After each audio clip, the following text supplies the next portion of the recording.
No, start. Okay, B'Shem Hashem Nasav Natzliach. We are holding on Daf Ayin Aleph Amud Bet. Ayin Aleph Amud Bet 71b1. 71b2 in the art scroll in edition of Sanhedrin Bavli. Okay, we're up to the Mishnah. We started this Mishnah last week, and we'll see more of this Mishnah today. And some more Mishnayot, some more Gemarot. They're not hard, but they require us to pay attention. So let us take a look. Barach. Chiloy Mardinoi. Have a Ben Sarah and Marim, and they bring him to the Beitim to Paskin to say what the sentence is, to make the Nigmar Din. And before they got a chance to say what's his ruling, he runs away. When they grab him later on, he already has it's past 13 and 3 months. His pubic hair is already grown in. He's no longer so the Gemara says, the Mishnah says potter, he's potter from the punishment. Because remember, you can only punish a Ben Saira Murray from 13 and 13 years old to 13 and 3 months. And once it's past that time, you can't punish him anymore. So if you caught him, you didn't sentence him, and then he ran away, and by the time you caught him, it was too late. He's potter. But if they said saktin, they said he's chayav skilab, right? And then barach, then he ran away, right? And then when they catch him later on, he's already a full-fledged adult. Say they catch him at 100 years old. He's 100 years old. They finally caught him again. Then hayav, he's still liable. He still gets the skila. What's the difference? Says Rashi in Mishnah Gemar Din Barach Mishas Gemar Din Heavy Gavra Kitela. He is like B'Shem Ein Loi Lanu B'Schusay Lahatziloi. So Rashi says he's a walking dead man. Rashi says he's a dead man basically, right? He's once the Nigmar Din Takan Betin was this person to be killed, then he's considered killed already. So no matter when you get him back, he is to be executed. Amar Rabbi Hanina. So the Gemara comes and brings a statement for Rabbi Hanina, which is a little bit similar to our Mishnah. Mishnah said if the guy ran away, by the time they brought him back, he was already older, and they didn't sentence him before, so you can no longer sentence him anymore. So Rabbi Hanina now has a different case. Amar Rabbi Hanina, Be Noah, Shibirach et Hashem, v'achar kach nitgayer. Okay, so there was this guy, Ben Noah, he's a goy, not a Jew, and he curses Hashem. Right, so one of the Shemin Seven Noach is you're not allowed to curse Hashem, and he violates it. And we already learned that every punishment that happens to a guy at Shemin Seven Noach, he gets the saif, he gets the sword, the herig, right? So he is hayav herig as a ben Noach for cursing Hashem. Venit gaer, and then he becomes a ger. Before they kill him, he is migayer, he becomes Jewish. So the Gemara says, Hanina says, Patur. He is no longer, you can punish him for what he did as a guy. As a guy, he cursed Hashem, he was Hayab already. Back then, he was already Hayab Saif, but they didn't happen. And then he became a ger. You can't punish him anymore. Ho'el, why? Ho'el v'nishtana dino v'nishtanet mitato. Since the judicial procedure of his trial has changed, and the form of execution has changed. What does this mean? Okay, so simple enough. We remember everything we learned about Ben Noach was that when you get a Ben Noach, you need at least one witness, right? And you need one judge. There's no warning beforehand, and the punishment is through the sword. Right? So the process, one judge, one witness, and the execution is through the sword. When it comes to a Jew, and he curses Hashem, well, first thing you need warning, then you need two witnesses, and then you need a judge 23 judges. So the process is different. But furthermore than the process is different, mitato is different, because we already learned someone who curses Hashem gets skila. So the process is different, and the execution is different. Therefore, he is patur. Says the Rabbi Hanina. Okay, so that's the Rabbi Hanina. He says if a guy becomes a ger, and the judicial process and the execution have changed, he is no longer hayab for what he did as a guy. Fine. Let's see further. So now the Gemara wants to come and say, perhaps we have a proof, a support to a Behanina from our Mishnah. Nema Misayele. Let's say that we have support to this. Because what did we say? We had a guy who was Ben Soren More. And then he runs away before we get to sentence him, and you catch him later on. He's patur, matama. What's the reason why he's patur? La mishum darmina noel v'ishtane ishtane. Is it not because we say since he has changed, his legal status has changed, since he's no longer between 13 and 3, so now we can't punish him anymore. So just like a guy becomes a ger, he's no longer the same thing, can't punish him anymore. And when I says lo, no proof from our Mishnah to Mechani now. Why? Because our Mishnah is very different. Shani hacha. Why is it different? The avad hashtat la barketelahu. Because if this boy did the same exact thing he did when he was 13, between 13 and 13 and 3 months, and he does it now when he's 13, 3 months, and 14, 15, 16, whatever he does, he will never become hayav in the first place. But when a guy curses Hashem's name as a guy, he is hayav. The saif is hayav misa through the sword. But when he does it as a Jew, he's still hayav mita. If he did it as a Jew, he was still hayav mita. He'd be hayav skila. So it's not comparable, the two cases, because the guy, when he's megayer, he would still be hayav if he did the same sin today as a Jew. Whereas this ben sorero more, yeah, he was hayav between he was 13 and 3 months, but now that he's past 13 and 3 months, he's not going to be hayav mita. So therefore, there is no proof. It's not parallel cases. The Gemara wants to say, Tashma, come learn a opposite to Hanina from our Mishnah. Let's say the Mishnah is going against the Hanina. Im Mishinig Mardino, because what the Mishnah say, Im Shem gives like a we said that if the Ben Soramore, we took him to bed, then we give him a Gmardin. We said that he Hayamita, and then he runs away, and then we catch him, we give him Mita, we give him Skila, we kill him. What do we see? That even though we caught him at 100 years old, and he's changed, and the circumstances has changed, still Hayas Skila. So it's not like a Mahanina that says, oh, he's misgayer, he became a ger, so you don't get it. No, even 100 years old, we still give him the punishment. But I says not so simple. Our case in the Mishnah, you can't learn from. Why?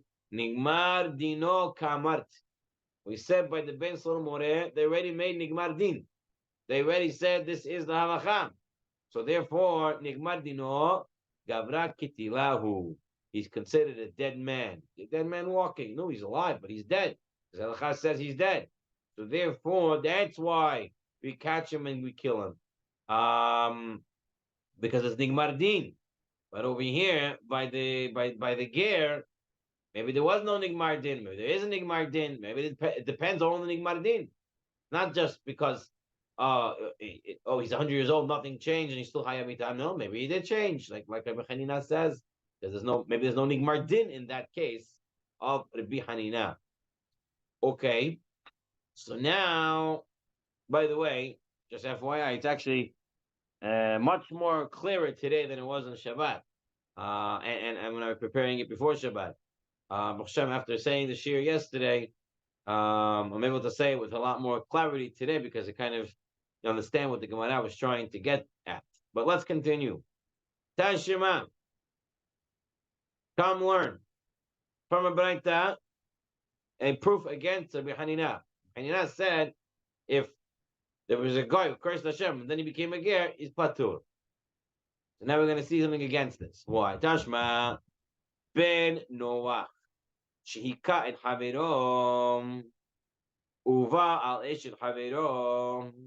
If a guy kills his friend or he sleeps with his friend's wife, the goyim, right? We already learned before that a guy cannot sleep with his guy's friend's wife, right? And the wife means that they live together. They're known to be a item, right? Be a couple. and he's hayav as a guy. What would be his hayav? He would be hayav the saif. Okay, then venit gayer, then he becomes patur. Right? Then he becomes a ger patur. So the guy killed the guy, and the guy slept with his friend's wife, which is chayav saif, and then he becomes a Jew. He is patur. Why would that be? Why would that be? So I'll read to you from the Metifta Gemara. It says an interesting reason. We'll read the bottom as well of the article. So read the bottom of the article first. This is note 18. Torah law states that it is a crime to murder a nohite, which means a guy, or to commit adultery with his wife. However, Jewish courts are not empowered to punish a Jew who has committed these crimes. Hence, a Noach who commits one of these crimes and then converts is exempt from punishment because a convert can be tried only by Jewish courts. Okay. Right. So Rashi says the ilu ovid, and that's what the Mishnah says also. The ilu ovid hashta la bar ketalu, because a Jew wouldn't get punished for doing those, wouldn't be killed for doing those things. Okay. Come here. Let me just read to what they say here. This guy Potter Mimisa like Rashi saying, if he's doing it now, he won't be chayav mita, right? So as a Jew kills a guy, and a Jew would sleep with the guy's wife, would not be chayav mita. So therefore, he doesn't get mita because he's in this guy. Okay, Asad came by Israel. Fine. Now the second case, the guy as a guy killed the Jew, or he slept with the Jew's wife, right? And now he became Jewish. We need Gayer. So he became Hayav, right? It says he's still Hayav. He still killed him. So the Gemara says, why would you kill him? Once he changes, right? So if he killed the guy and he killed it and he slept with the guy's wife, so Venit Gayer, he became Ger, he changed Patur. That makes sense. Fine. Asak came by Israel, he did it with a Jew, who cares? It should be the same thing. However, he's changed, he's no more a guy, he became a Jew. He should still be Patur. But that says, one has to change. Dino umitato be'inan. Remember when we were learning the first statement behind Ninan? He said two things have to change. The judicial process has to change, and the punishment has to change.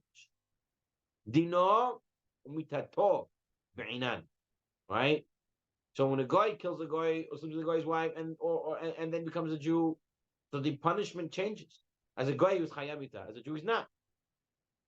Okay? And the judicial process changes. As a guy, you need one judge, one witness. As a Jew, he needs more. So therefore, it is patur.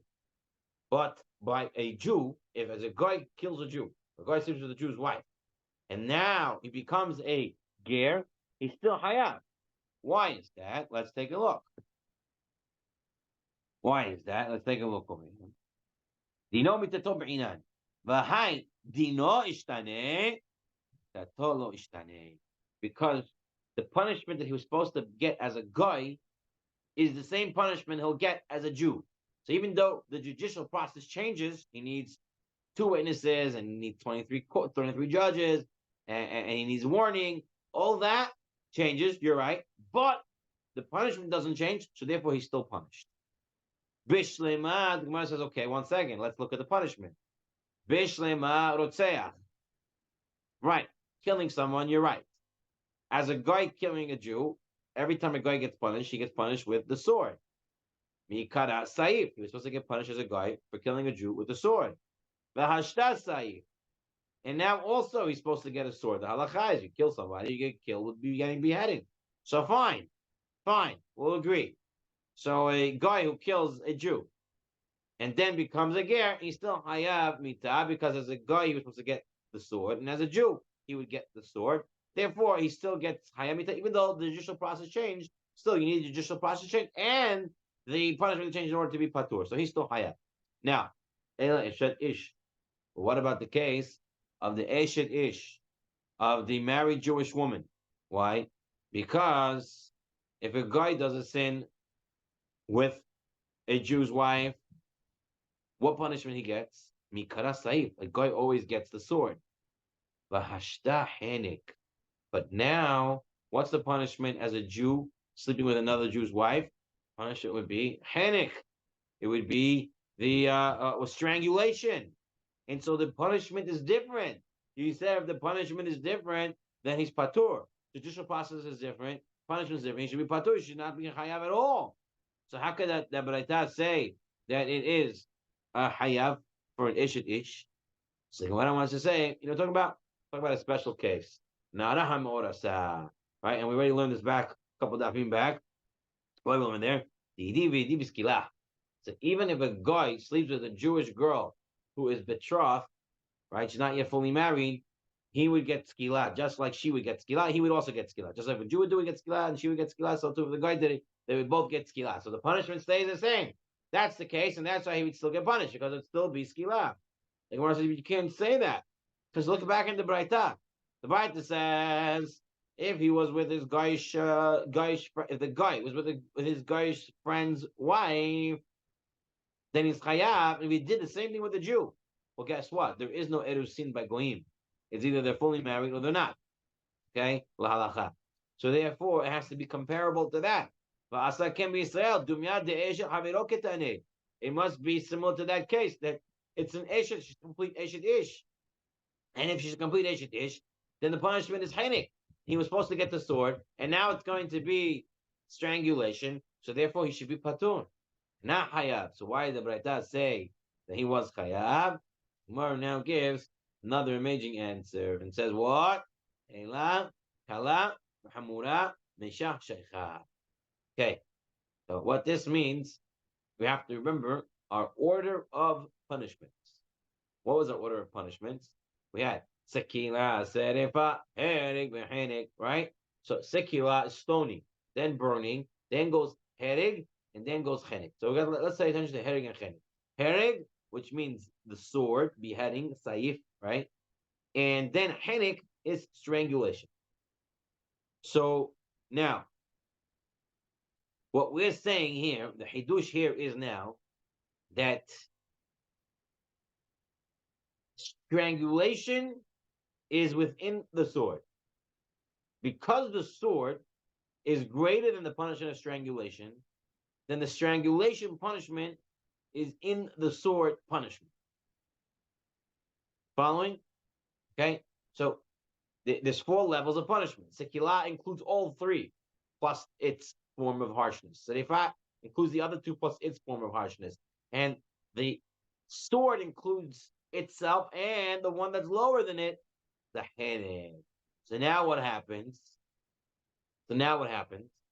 He was supposed to get the sword as a guy. Included in the sword is the punishment of chenik, because the sword is greater than chenik. And now he's chayav chenik as he's mitgayer. So the punishment didn't really change, because he was also chayav chenik, but it was in the sword, and now it's really chenik, so he could still get chenik. The punishment was the same. That's what the hidush of the Gemara is. Okay, that's the hidush of the Gemara.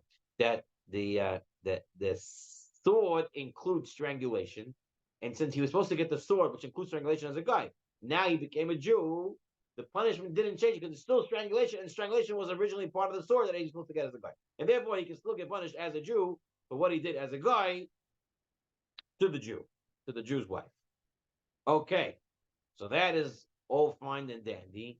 Hanichal Rabbanan. This is all good according to the rabbis. That what? The Amre Saif Hamur.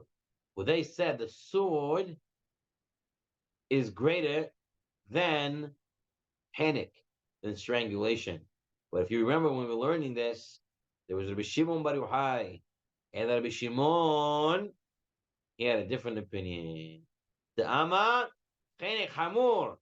He held that Chenek was greater than the sword. So it's the other way around, right? He said Serifah is greater than Skila, and then he said the headache is greater than the sword, than headache. So, what can you say according to the Bishimon Bar Yochai? Right? When you say Bishimon Bar Yochai, he holds that headache is greater. So you can't tell me that he's supposed to get saif as a guy, and now he gets headache. How's it work? So the Gemara says you have to remember something else. Rabbi Shimon Bar Yochai. Aha. Rabbi Shimon Tavar look at time the Bnei Menashe. Remember we had this Bnei Menashe when it came to Bnei Noach. He said, although we halachah ma'aseh that say that the guy did something when Hashem is Bnei Noach, he's over when Hashem is Noach, he gets the sword. However, the Bnei Menashe said what? Kol mitad hamura lebnei Noach. It's only henek. Everything is chenek. The guy always gets chenek. That's what he said. Oh, so Gemara says, fine. According to Bishim Bar Yochai. Bish, Eshet Ish. Eshet Ish is fine. Why? Because that's the punishment. He would get chenek as a guy, and he gets chenek as a Jew. Right? A Jew is with another Jew's wife, gets chenek. And every time a guy gets punished, according to Bishim Bar Yochai, he gets chenek. So chenek and chenek is the same. Mikara chenek, v'hasha chenek. So that's why he still gets punished. What about killing somebody? Flips now. Because according to Hashem Bar Yochai, who goes like the name of Hashem, when you kill someone as a guy, you get what? Chenek. But if you kill someone as a Jew, we know the punishment is the sword. Elorotseach. Meikar chenek as a guy, if you kill somebody, he's supposed to get chenek according to Hashem Bar Yochai. And according to Hashem Bar Yochai, and everybody, you kill as a Jew, v'hashtas saif. So it does change. Again, it changes. So you should be patur. Gemara says, no. Kala b'hamura mishach shaycha. You have to remember the same thing we said last time. Flip for Rabbi Shimon Bar Yochai. What are we flipping? As follows. Remember we said, the other way around, we said headache was in front of chenek. Right? Headache was stronger than chenek. According to Shimon Bar Yochai, it's the other way. Chenek is stronger than headache. So that means in strangulation is the sword. So the guy was supposed to get strangulation for killing somebody, which includes a sword. Now, as a Jew, he gets the punishment of what? A sword. Well, sword is part of strangulation. It's within strangulation. Therefore, he was supposed to get it as a guy, and he's getting the same thing as a Jew. Therefore, he still gets it. He still gets punished for that sin, for that killing. That is the opinion of Shimon Bar Yochai. L'halacha. The Rambam brings down over here as follows. A descendant of Noach who converts after cursing Hashem's name, so he cursed Hashem's name as a guy, or he worshiped idols as a guy, or he engaged in intercourse with the wife of another guy, or killed another guy, and then he becomes a Jew, is exempt from punishment because his judicial process changes as well as the punishment changes. A Jew wouldn't even get his punishment changes, right? Because he would have gotten in lesser punishments. But if he converts after engaging in intercourse with the wife of a Jew or killing a Jew, he is liable and is judged according to the halacha of a Jew. This is what the Rambam brings down. Obviously, there's a lot more to work out over here, but b'kitzur, that was the idea. Okay, fine. Now let's just take a look at the next sugya. A small piece. Let's have another proof to Rabbi Chanina. It says,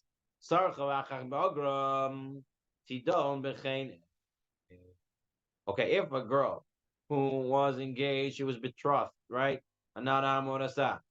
Right? And then she became a bogeret. When they punished her, she became a bogeret. So nara morasa is between 12 and 12 and a half. Comes 12 and a half, she becomes a bogeret. So let's say that when she was 12 and 3 months, she, as a nara morasa, she did a sin. So she's supposed to get sekilah. They didn't punish her until she became 12 and 6 months. She became a bogeret. So there's a braita that says tidom behenik. You now strangle her like a regular Jewish woman who commits adultery after she's fully married or after 12 and 6 months. So viskila, my law. Why don't we kill her with skila like she was supposed to get if she was a na'ara? La mishum dehoel vishtane. Is it not because once she changed physically, she's no longer in the Na'ara stage. She's now in the Bulgarish stage. Therefore, we can no longer punish her. So too similar by the guy when he changes completely. He was a guy, now he becomes a Jew. He should be completely potter. Or says no, that's not really true.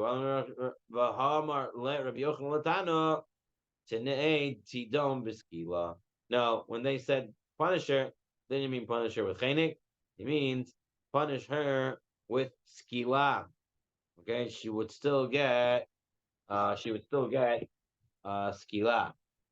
Okay, says the Rambam, if witness testified that a betrothed young woman committed adultery, but they testified only after she had already reached her majority, ready to reach class 12 and 6, she is still stoned to death. Okay, like this, Rabbi Yohanan. Like this, Rabbi Yohanan. Okay, now,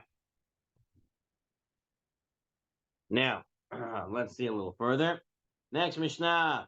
Okay, Ben Sor More Nidon Hashem Sofom. Ben Sor More is punished because of his end. Why? Because right now he didn't do anything wrong. What did he do? He ate meat, drank wine. It's not hayamita. So because of who is he going to be in the end, that's why we're punishing him now. Ben Sor More Nidon Hashem Sofom. Yamut Zakai Yamut Hayat. Let him die when he's still pure and good. Don't let him die when he's already hayav. Why? When a Rasha dies, it's good for them and good for the world. It's good for them because they don't do more sins, and it's good for the world because no more Rashaim. But if tzaddik dies, it's bad for them and bad for the world. Bad for them because they can't do any mitzvot. Bad for the world, we don't have the zchut of that tzaddik anymore. Wine and sleep is for the wicked. Because if they drink wine and sleep, they're not bothering anybody. It's good for them, good for the world. But if a tzaddik, unfortunately, becomes drunk and sleeps too much, it's not good for him because he can't do Torah mitzvot masim tovim, and it's bad for the world because you don't have those zechutim of the tzaddik. Pizur l'shaim. If the shaim are separated from each other, good for them and it's good for the world. Why? We're gonna in 1 second, but that's tzaddikim. But tzaddikim, when they're separated, it's not good. But an assembly for the wicked, because if the Rishayim are all together, then they all try to outdo themselves and they increase their wickedness because they're with each other. They pat each other on, they compete with it, whatever. But if they're separated, then they're not going to be as wicked because they're not enticing each other. But the same thing with tzaddikim and the opposite. But tzaddikim, tzaddikim are separated, then they're not able to help one another grow in their tzidkas. But if they are together, it's even greater because it's more powerful. It's good for them and good for the world. Shekel l'sha'im. Tranquility for the wicked, having peace of mind. It's bad for Rishayim and bad for the world. Why? Take a look at the weekends. Every time there's a weekend, there's more protests, more problems, more crime. Crime goes up on the weekend and the holidays. Why? Because people don't have what to do, right? So if they have peace and they don't know what to do, they're going to end up causing violence. So but tzaddikim know what to do with the peace and of time, peace of mind. Learn Torah, do masim tovim. They bring a lot of good things into the world. Tanya was talking right. Because the boy ate a tartamar balsa and drank half a log of Italian wine. Amarat Torah Yetzel Bedin. Let's bring it to Beit and let him get stoned. Ela Torah. Torah realized what will be the end result of this Ben Sora Moreh. Shesov Migamer Nechnesei Aviv. He's going to finish all his father's property, all his father's money. And he's going to try to keep what he's been doing up until now. He's not going to be able to. He's not going to have the money for it. He'll go out to the roads and he'll start robbing people. And if people are gonna protect their belongings or put up a fight, he might kill them. Let him die as a zakai, as a good guy, and not hayav. The death of the Yisha'im is good for them and good for the world. They're able to sin more. Tzadikim, bad for them and bad for the world. They're schutim, they're masim tovim, they're missing. Sleeping wine for the wicked, good for them and good for the world. They're not going to bother anybody. Tzadikim, we wine and sleep, no good because they don't bring in more mitzvah masim tovim. Peace and mind, tranquility to the wicked is bad for them, bad for the world because they're going to do more and more bad. Peace of mind for the tzaddik is even greater. Separating the wicked, it's good that they're all separated. And so they came, they came separated. It's not good because they're not able to bring the kedusha greater together. Okay, so that was an easy mishnah with Gemara. And now we come to our next big topic over here, which is going to require a little bit of thinking on our part. Okay, fine. Let's take a look. Mishnah is talking about Haba b'machteret nidon al shem sofo. A burglar who enters a house by tunneling through its wall is judged on the account of his ultimate end. What this means is, Torah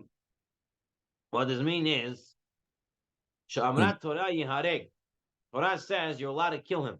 The guy who's tunneling him through the walls of your house, you're allowed to kill him. Says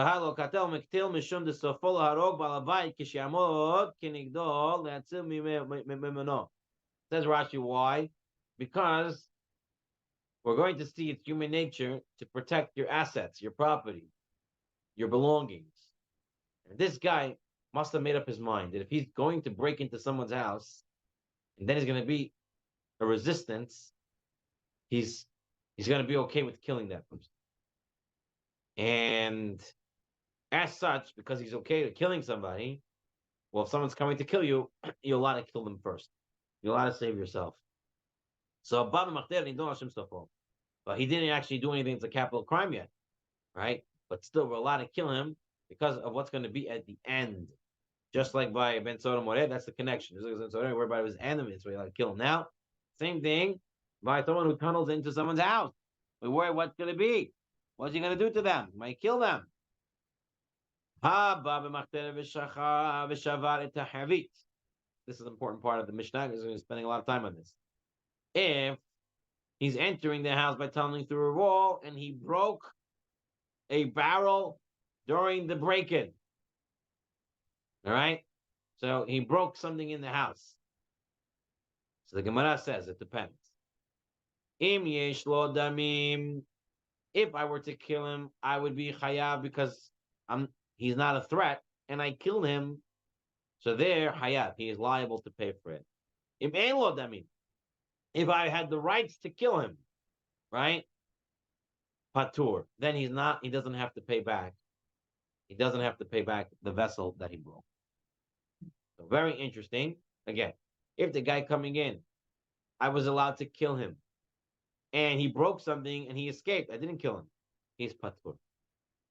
If the guy broke in, I was not allowed to kill him. We'll see what type of case this is. And he broke something, then he's hayat.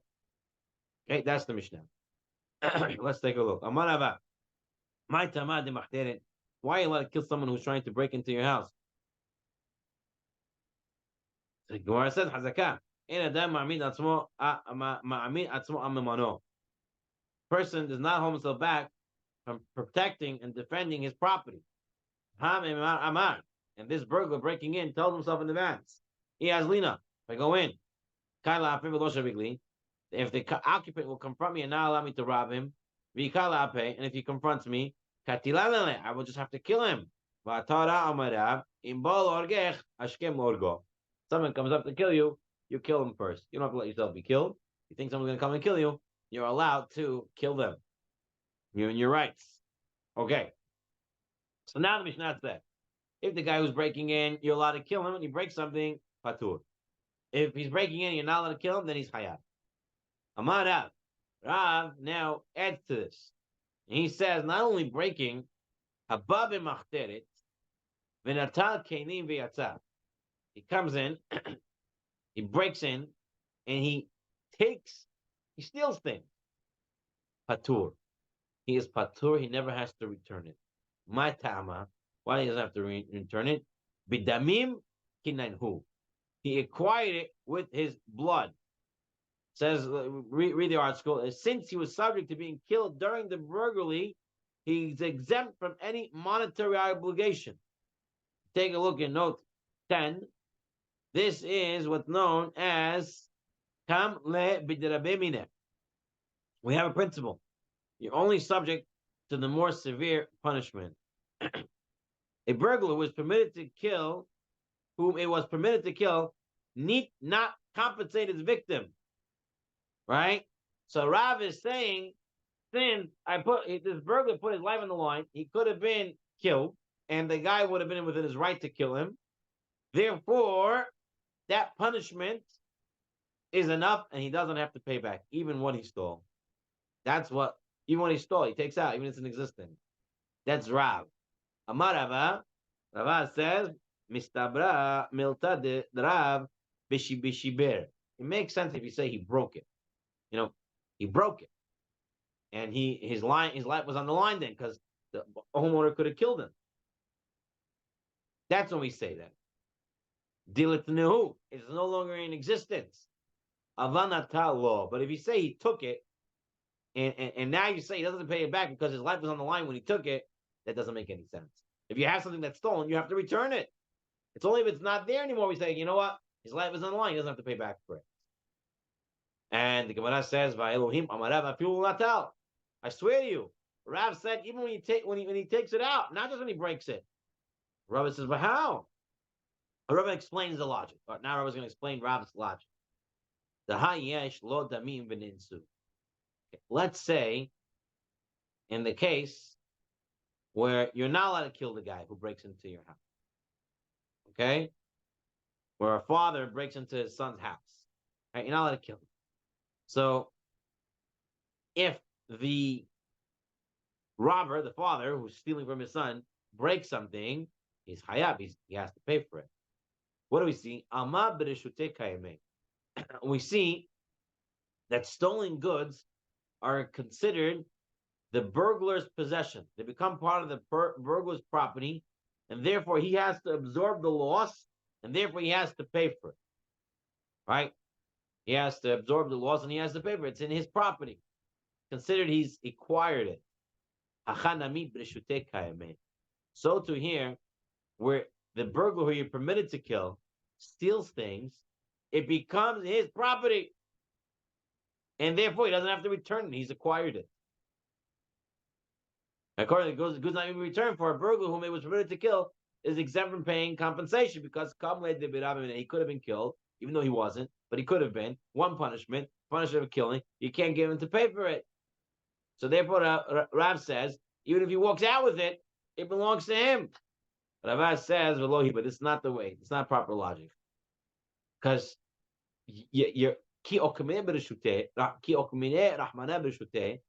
Hashem put it in your property, He didn't give it to you completely that it's yours forever. It becomes the burglar's in with respect to paying for accidents, for the responsibility of it. But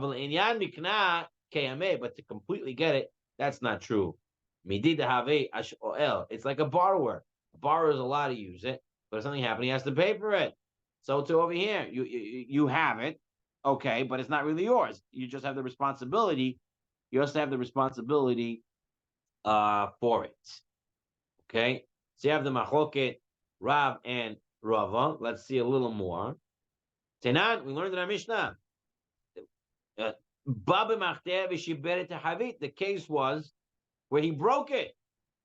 If you were not allowed to kill him, then he has to pay for it. If he doesn't have, if you're allowed to kill him, then he's patur. The whole Mishnah case was when he broke it. He ain't lo damim patur. And if he was allowed to be killed, then he's patur. Hal nata law. But if he took it, no. The Mishnah is very clear that if he broke it, don't talk about taking. Talk about breaking. Why would Rav say also by taking? So the Gemara says, "Who I didn't feel natal nami." maybe the truth is the halachas, even if he just took it, doesn't have to pay it back. And the case that they brought that the reason why they brought the case that he broke it, is to tell us in the case where you're not allowed to kill the guy who broke in, where you're not allowed to take his blood, that he's even responsible for breaking. That's what he wanted to tell me. Gemara says, Pshita, this is obvious. Mazikhu, he's a damager. One who damages has to pay. This tells, even if he didn't mean to break it, he just turned around and accidentally something broke. What are you trying to teach me? That a person is always considered forewarned about making damages. Tani already learned this. Adam wad olam, ben b'shogeg, ben b'mezid, ben b'ones, ben b'ratzon. A man is always considered ready to damage, and therefore he would have to pay. So it cannot be for the hidush. Rather, it must be for the hidush to tell us that he's patur only if it broke, and not if he took it. Kasha, it is troubling and problematic according to Rav.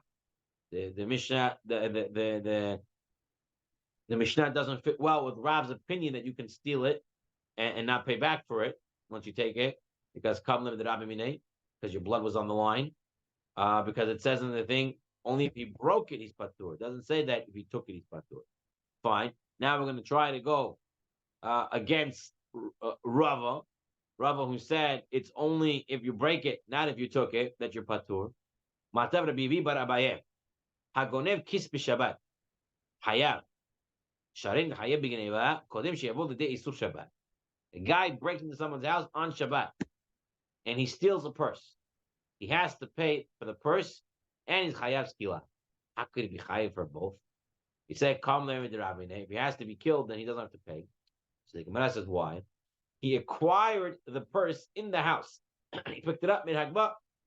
It's now his. So he stole it in the house, and then he walked outside with it, and he's mechalel Shabbat by taking something from inside to outside. So he's chayav skila for that. So he's chayav for two separate sins. It's not like the sin happened at the same time. Therefore, he's chayav for both.